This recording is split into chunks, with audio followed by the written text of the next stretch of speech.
Hey guys, good morning to everyone. আমি কিয়াকে একটি নতুন ব্লগে তোমাদের সকলকে জানাই ওয়েলকাম। আজকে সকালটা শুরু করেছিলাম হচ্ছে চিয়া সিডস দিয়ে। এই চিয়া সিডসে আলাদা করে কোনো টেস্ট হয় না, জাস্ট খেতে হয় তাই খাই, বাট কেমন যেন একটা আলাদা স্মেল টাইপের লাগে। সো আজকে সকালটা শুরু করেছি চিয়া সিডস দিয়ে। ডেলি আমি ওয়ার্ম ওয়াটার খেয়েই দিনটা স্টার্ট করি। দেন তারপরে আমি বসেছিলাম হচ্ছে একটু পড়তে, বিকজ সামনেই আমার 6 সেমের এক্সাম। তো কলেজ যেতে হবে, তার আগে একটুখানি পড়ে নিচ্ছিলাম। তো সের মাঝে আমি একটু খেয়েছিলাম একটা কলা। তারপর আমি স্নান টান করে রেডি হয়ে বেরিয়ে পড়েছিলাম হচ্ছে কলেজ যাওয়ার জন্য, বিকজ আজকে কলেজে আমার একটা ফর্ম সাবমিশনের একটা ব্যাপার ছিল। সো গেছিলাম। দেখো আমি এখানে স্টেশনে চলে এসেছি।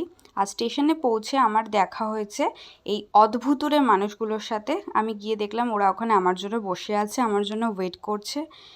এরা উল্টোপাল্টা কথা ছাড়া আর কোনো কিছুই বলতে পারে না। কেউ ছবি তুলছে, কেউ উল্টোপাল্টা কথা বলছে। আমি ভ্লগ করি সেটা নিয়েই বলছে যে সাবস্ক্রাইব করে দাও প্লিজ গাইস, এই সমস্ত কথাবার্তাই বলছিল।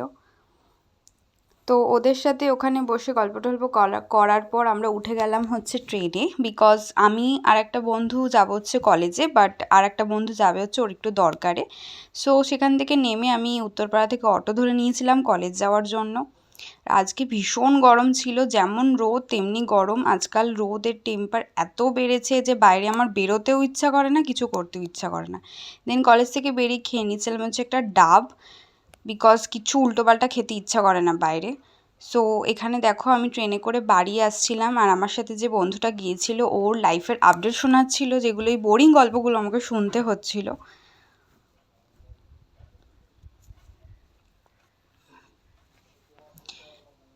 2 মিনিটের কাজের জন্য বারবার কলেজে যেতে হয় এই রোদের মধ্যে, বাট কিছু করার নেই, যেতে হবেই কলেজে। নিজের কাজ নিজেকেই কমপ্লিট করতে হবে।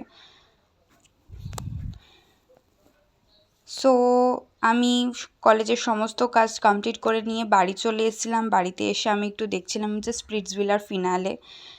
দেন তারপর লাঞ্চ করে উঠে আমি খেয়েছিলাম হচ্ছে একটু টক দই। লাঞ্চটা তোমাদের সাথে আজকে শেয়ার করতে পারিনি। সো বিকেলবেলা আমি একটু বেরিয়েছিলাম হচ্ছে মায়ের সাথে, মায়ের একটু দরকার ছিল, তো সেখানে বেরিয়েছিলাম।